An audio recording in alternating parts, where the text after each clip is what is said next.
नमस्कार प्रिय दर्शकों। आज हम एक अद्भुत यात्रा पर निकलते हैं जहां आध्यात्मिक कहानियां, ज्योतिषीय ज्ञान और भक्ति के रस से भरी हुई हैं, जो आपके जीवन को प्रकाशित करेंगी और आपको सकारात्मक ऊर्जा प्रदान करेंगी। आइए साथ मिलकर इस दिव्य अनुभव में डूबें और अपने मन को शांति से भरें। आज दिनांक है 21 जनवरी, दिन है बुधवार और आज माघ मास के शुक्ल पक्ष की तृतीया तिथि सुबह 3 बजे से शुरू होकर कल यानी गुरुवार को सुबह 3:10 पर समाप्त होगी और ब्रह्म मुहूर्त सुबह 5:40 से 6:30 तक रहेगा। सूर्योदय होगा सुबह 7:10 पर, सूर्यास्त होगा शाम 6:05 पर। आज श्रवण नक्षत्र दोपहर 1:30 तक रहेगा, बाद में धनिष्ठा नक्षत्र प्रारंभ होगा। सिद्धि योग रात 9 बजे तक रहेगा, इसके बाद व्यतिपात योग प्रारंभ होगा और राहु काल दोपहर 3:30 से 5 बजे तक रहेगा। इससे पहले के सभी अध्याय सुनने के लिए आप सभी का हार्दिक धन्यवाद। आइए हर दिन की तरह सबसे पहले सुनते हैं घर में खुशहाली और धन की बरसात करने वाली लक्ष्मी नित्य पूजा की कथा। सभी प्रेम से बोलिए लक्ष्मी माता की जय। इस कहानी को लक्ष्मी माता सुनाती थीं और प्रभु श्री विष्णु सुनते थे। एक दिन श्री विष्णु को किसी कार्य के लिए बाहर जाना पड़ा तो लक्ष्मी माता कहने लगी कि प्रभु, मेरा तो 12 वर्ष का नित्य पूजन है, अब आप बाहर जाएंगे तो मैं अपनी कथा किसे सुनाऊंगी। तब श्री विष्णु ने कहा कि लक्ष्मी, तुम कुएं के किनारे पर जाकर बैठ जाना और वहाँ जो भी महिलाएं पानी भरने आएंगी उन्हें अपनी कथा सुना दिया करना। लक्ष्मी माता कुएं के किनारे पर जाकर बैठ गईं। तभी एक महिला आई। उसने चमकदार रेशमी साड़ी पहन रखी थी और चांदी का कलश ले रखा था। लक्ष्मी माता उसे देखकर कहने लगी, बहन, मेरा 12 वर्ष का नित्य पूजन सुन लो। पर वो महिला बोली कि मैं तुम्हारा पूजन सुनूंगी तो मुझे घर जाने में देर हो जाएगी और मेरी सास मुझसे विवाद करेगी, इसलिए उसने कथा नहीं सुनी और अपने घर चली गई। लेकिन उसके घर पहुंचते ही उसकी चमकदार रेशमी साड़ी फट गई, चांदी का कलश मिट्टी के कलश में बदल गया। सास ने देखा तो पूछा, अरे बहू, ये किसका दोष लेकर आई हो? बहू बोली, माँ जी, कुएं पर एक महिला बैठी थी, उसने अपनी कथा सुनने को कहा लेकिन मैंने नहीं सुनी, शायद उसी का फल मुझे मिला। बहू की बात सुनकर अगले दिन वही साड़ी और वही कलश लेकर सास कुएं के किनारे पर गई। सास को वहीं लक्ष्मी माता बैठी मिली तो माता लक्ष्मी ने कहा, बहन, मेरी कथा सुन लीजिए। सास बोली, एक बार छोड़, मैं तो 5 बार कथा सुन लूंगी। तब लक्ष्मी माता बोली, विष्णु आए नारायण आए, देश के पूजक आए, नित्य पूजा का नियम लाए। आओ विष्णु, बैठो विष्णु, पवित्र रसोई भोजन करो विष्णु, घी शक्कर खाओ विष्णु, दूध मिश्री पियो विष्णु, रेशम के पलंग बिछाओ विष्णु, रेशमी चादर बिछाओ विष्णु, रेशमी चादर ओढ़ो विष्णु। जब बोलूं विष्णु ही विष्णु, विष्णु सवारेंगे सबके काम, खाली घर धन से भरेंगे, सबका उद्धार करेंगे। श्री विष्णु, जय विष्णु, जय जय विष्णु। कथा सुनकर बहू बोली, माँ जी, कथा तो बहुत सुंदर है। सास ने कहा, ठीक है, अब से हम इस कथा को रोज किया करेंगे। अब सास बहू रोज सुबह उठती, नहाती धोती और पूजा करने के बाद नित्य पूजा की लक्ष्मी माता की कथा कहती। एक दिन की बात है, उनके यहाँ पड़ोस की एक महिला आई और बोली कि बहन, जरा सी आग तो देना। तो बहू बोली कि आग तो अभी हमने जलाई ही नहीं। पड़ोसन बोली, तो फिर तुम सुबह 4 बजे से उठकर क्या कर रही हो? तो उन्होंने कहा कि हम तो सुबह सुबह उठकर पूजा करते हैं, फिर लक्ष्मी माता की नित्य पूजा की कथा कहते हैं। पड़ोसन ने उनकी बात सुनकर फिर कहा कि लक्ष्मी माता की कथा कहने से तुम्हें क्या मिला? तब वे दोनों बोली कि लक्ष्मी माता की कथा कहने से घर में धन भर जाता है, सारे काम पूर्ण हो जाते हैं, मन की इच्छा भी पूरी होती है। पड़ोसन ने कहा, बहन, अगर ऐसा है तब तो मुझे भी कथा सुना दो। तब बहू बोली, ठीक है, तुम भी ये कथा सुन लो। विष्णु आए नारायण आए, देश के पूजक आए, नित्य पूजा का नियम लाएं।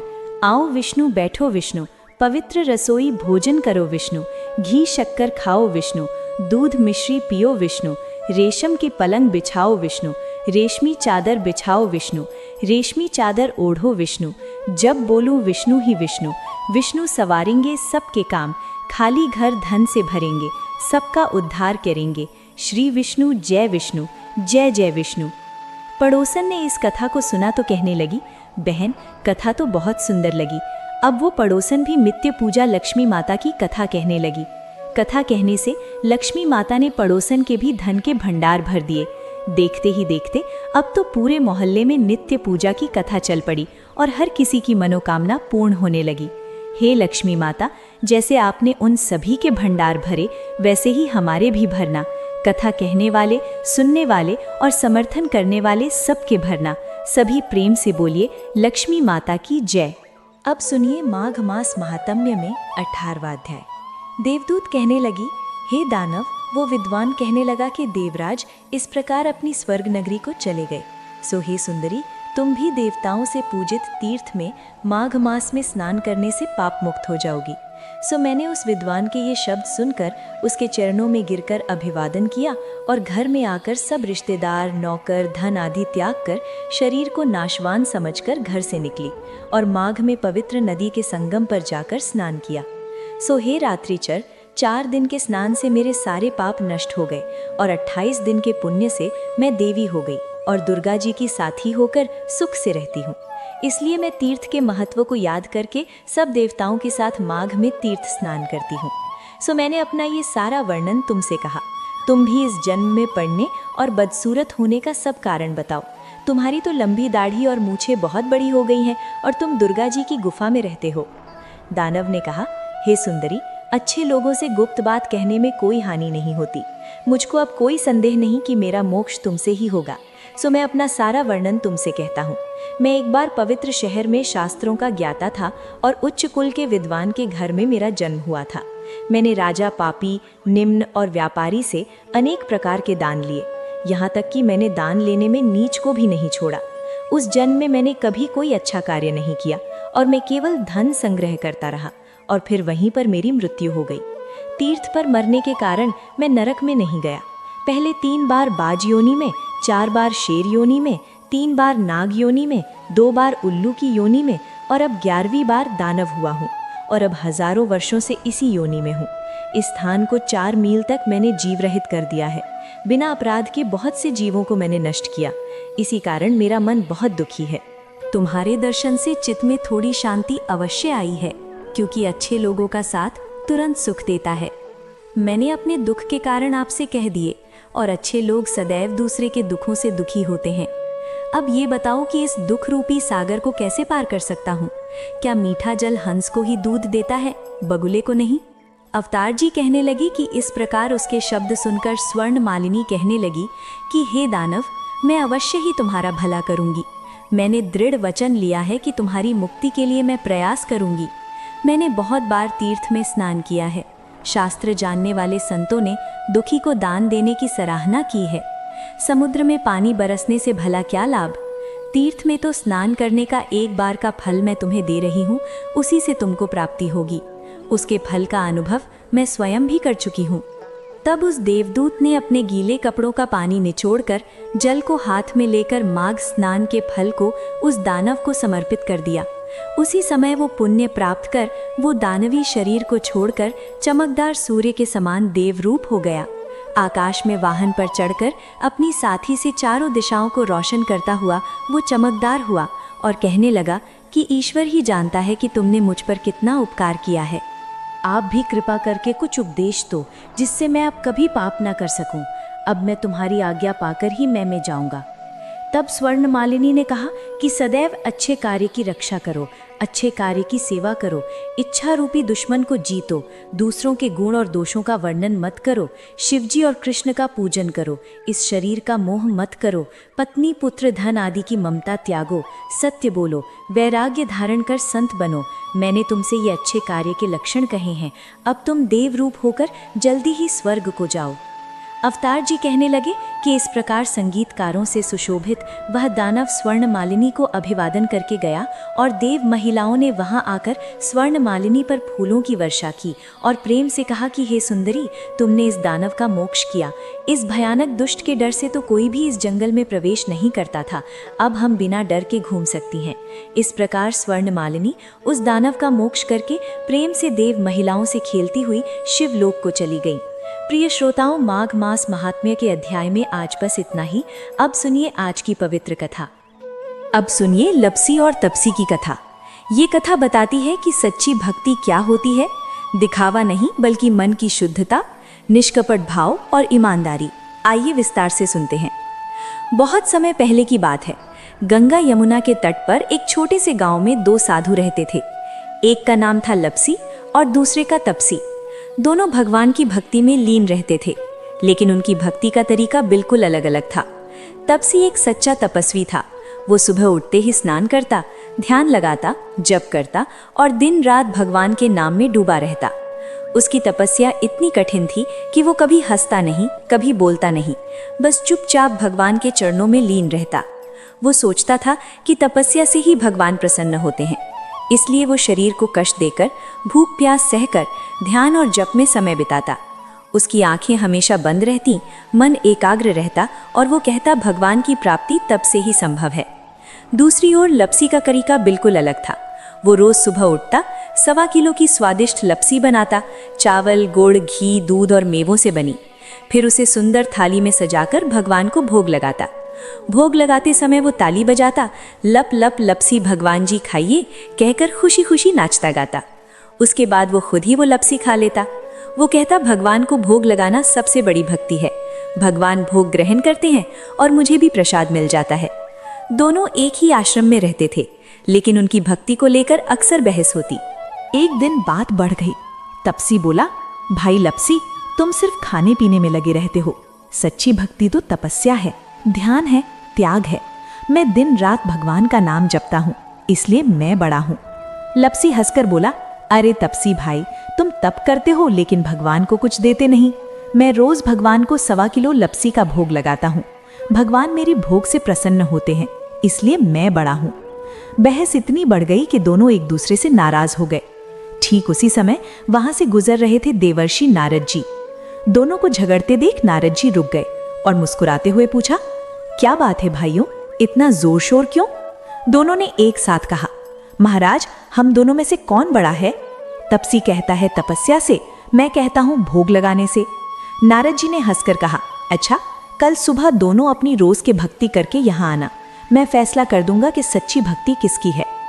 अगले दिन सुबह दोनों नहा धोकर अपनी भक्ति करके आए। तपसी अपनी आंखें बंद करके ध्यान में बैठ गया। लपसी ने फिर लपसी बनाई, भोग लगाया, ताली बजाई और प्रसाद खाने लगा। नारद जी ने चुपके से दोनों के सामने एक 1.25 करोड़ की सोने की अंगूठी रख दी। अंगूठियां चमक रही थीं, लेकिन दोनों की आंखें अलग अलग जगह थीं। तपसी की नजर अंगूठी पर पड़ी। उसने सोचा, ये तो बहुत कीमती है, अगर मैं इसे रख लूं तो आश्रम के लिए उपयोग आएगा। उसने चुपचाप अंगूठी उठाई और अपने नीचे दबा ली। उसका ध्यान भटक गया, लेकिन वो फिर आंखें बंद करके बैठ गया। लपसी की नजर भी अंगूठी पर पड़ी, लेकिन उसने सोचा, ये भगवान की कृपा है, लेकिन भगवान का भोग पहले। उसने अंगूठी को छुआ भी नहीं, बस लपसी खाता रहा और भगवान का नाम लेता रहा। नारद जी सामने आए। दोनों ने पूछा, महाराज, अब बताइए, हम में से कौन बड़ा है? नारद जी ने तपसी से कहा, उठ जाओ तपसी। तपसी उठा तो नीचे दबी अंगूठी सबके सामने आ गई। नारद जी बोले, तपसी, तुम तपस्या करते हो, लेकिन मन में लालच और चोरी की भावना बाकी है। तुमने अंगूठी चुपके से रख ली। सच्ची तपस्या मन को शुद्ध करती है, लेकिन तुम्हारा मन अभी शुद्ध नहीं हुआ, इसलिए तुम्हारी तपस्या का फल नहीं मिलेगा। फिर लपसी की ओर देखकर बोले, लपसी, तुमने अंगूठी को देखा लेकिन छुआ नहीं। तुम्हारा मन भगवान के भोग में लगा रहा, लालच में नहीं। सच्ची भक्ति वही है जिसमें दिखावा नहीं, स्वार्थ नहीं, सिर्फ प्रेम और समर्पण हो। इसलिए लपसी, तुम बड़े हो। तपसी को बहुत शर्मिंदगी हुई।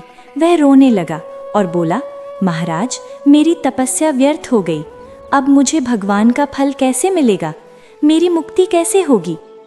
नारद जी ने दया से कहा, तपसी, अभी भी समय है, सच्ची भक्ति अपनाओ। अगर कोई गाय और कुत्ते को रोटी न बनाए तो तुझे फल मिलेगा।